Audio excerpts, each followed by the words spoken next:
Good day, guys. So today I will be sharing some informations on how to qualify for the board licensure examination for professional teachers for non-education course graduates. Yes, tama po yung narinig nyo kahit na hindi ka-graduate ng BS Ed o BE Ed. Ang dami po kasi nagtatanong sa akin, Sir, paano po kayo naging LPT na nursing naman kayo? Ano po ba, nag-double major ba kayo dati? Hindi po ganoon, wala pong double major na nangyari. So, ano po bang number one na kailangan nating malaman para dyan? Kailangan po is graduate tayo ng bachelor's degree. It's either Bachelor of Science or Bachelor of Arts. Tapos, kailangan din po pala nating malaman kung accredited ba ng CHED yung eskwelahan na pinag-graduate natin or ng Philippine Commission on Higher Education. So, paano po ba natin malalaman yun? Nagbibigay naman po yan sila ng special order number or ang nakalagay doon sa it's either diploma nyo or sa TOR nyo is granted autonomous kapag graduated kayo ng degree na yun. Sir, tanong po agad kasi Bachelor of Arts or Science lang sinasabi nyo. Ano po bang klaseng course na Bachelor of Arts or Science ang pwede?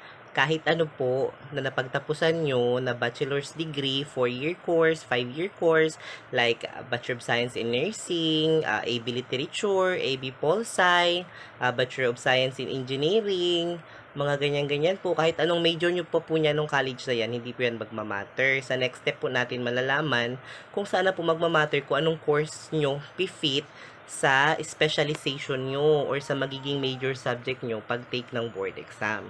So, for now, kung ano po yung kurso nyo na may nakalagay na bachelor's, pasok na po yan sa banga. Ang alam ko rin nga po is Bachelor's of Elementary Education. May narinig din ako dati na kumuha din ng ganito para makapagturo siya ng secondary. Elementary, tapos to secondary, kumuha siya ng exam. Kasi ang sa elementary, ang exam po nila is Gen Ed, tsaka Prof Ed. Wala po silang major or specialization. So, kumuha po siya ng ganito para makapag-specialize po siya, makapagturo siya ng high school. Yung ganito po na sinasabi ko is yung next step po natin.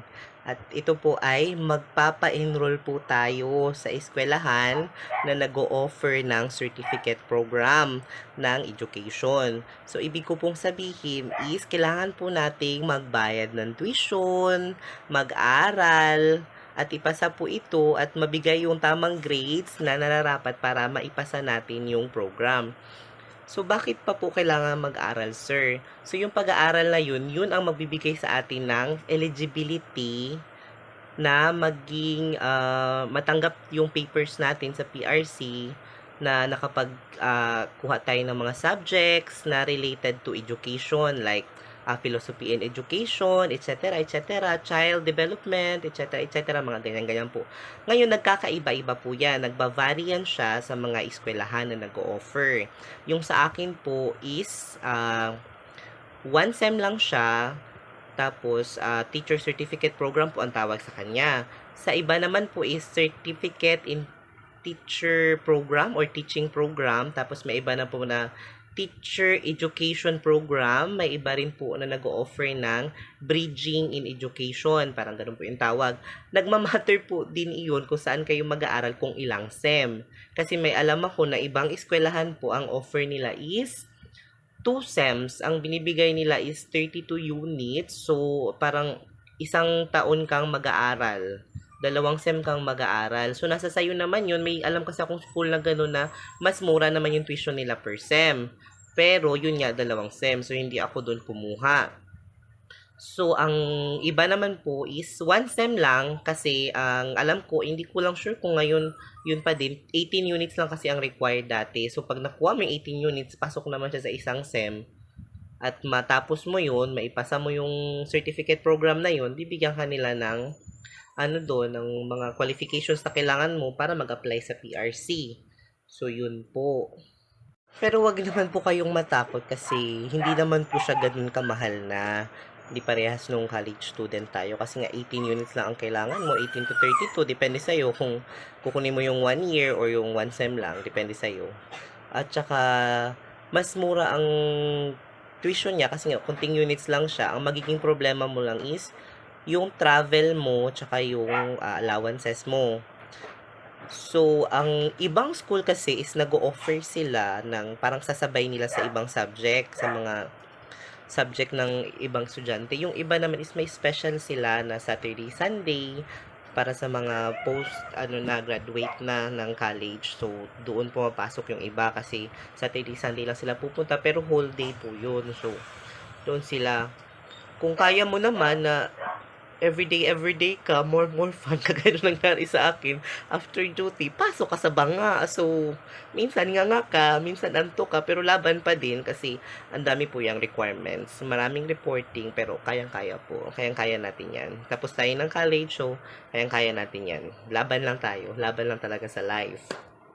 Siyempre, ang next naman po dyan is yung pagkatapos nating mapasa, may grades na tayo, makukuha natin yung credentials natin sa certificate program, mag-search naman tayo kay PRC kung kailan yung next na filing or application para sa licensure examination for professional teachers. So, pag sinabi niya na doon, it's either makikipag-ugnayan tayo with our review center or kung sa tingin nyo kaya nyo naman or wala pa kayong budget at gusto nyo nang mag-take chances, magdiretso na lang kayo online. Kasi kung magre-review kayo, parang ang alam ko kasi is merong mga mag-aasikaso naman doon, tutulong sa inyo na mag-filing, sa application, sa registration sa kanilang online site, ganun. So, kahit may experience na kayo sa board exam o wala, may tutulong sa inyo kung sa review center kayo. Ganun. About naman po doon sa magiging major nyo is actually makikita po siya sa website ng PRC. Pero kung tamad kayong maghanap, mag-message po kayo mag-comment kayo sa comment section para i-send ko yung mga nalakap ko na mga information tungkol sa mga pwedeng maging major kagaya ng kung ang nakuha mong mga course dati halimbawa is Bachelor of Arts in Entrepreneurship. So pwede ka mag-major in Technological and Livelihood Education or TLE. Tapos kung halimbawa IB in Journalism, mag-major in English ka. Like sa akin, major in nursing, so major in Bachelor of Science in Nursing, so major in Biological Sciences kami agad, mga related courses sa science, like yung mga pharmacy, mga ganyan, mga psychology. Pero huwag kayong mag-alala, hindi naman namin inubos yung sciences. Sa amin lang is like more on bio sa life, biological sciences. So yung iba is meron ba namang physical science, may social science. So yun. So titingnan lang talaga natin kung saan tayo mapapasok sa banga. And also, syempre, yung part din na medyo kinakatakutan ng nakararami, hindi naman lahat, hindi ko naman sinasabing lahat, pero marami kasing ito yung number one na question, baka mapasok kami na major in mathematics. Well, actually talaga, may chances na hindi math related masyado yung course mo, pero meron siyang pagka-math, so papasok ka sa major in mathematics, or may pagka-math naman yung course mo, hindi ka naman papasok, kagaya ng halimbawa yung accountancy. Ang BSN Accountancy kasi is napasok siya sa ano ba yun? Sa ano yung accountancy? Wait. Napunta siya sa social studies. So yun, may nakakilala ako dati na graduate siya ng BSN Accountancy. Hindi naman siya nag-take ng math. So masaya naman siya kasi social studies daw siya.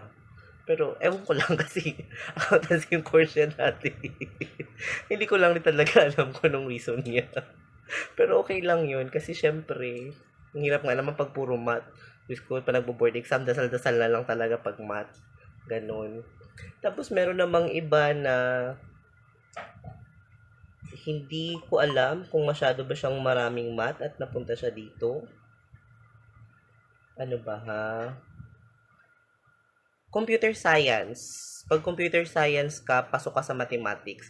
So, yung iba talaga is nagdadasal na lang sila kapag kasi minsan nagkakasirahan na ng major, like minsan dami ng applicants na titake ng board, yung sa mga narinig ko ha, kasi so far sa akin, hindi naman ako nasarahan ng major, na bibigyan sila ng ibang medyo related na major, so yun yung nakukuha nila.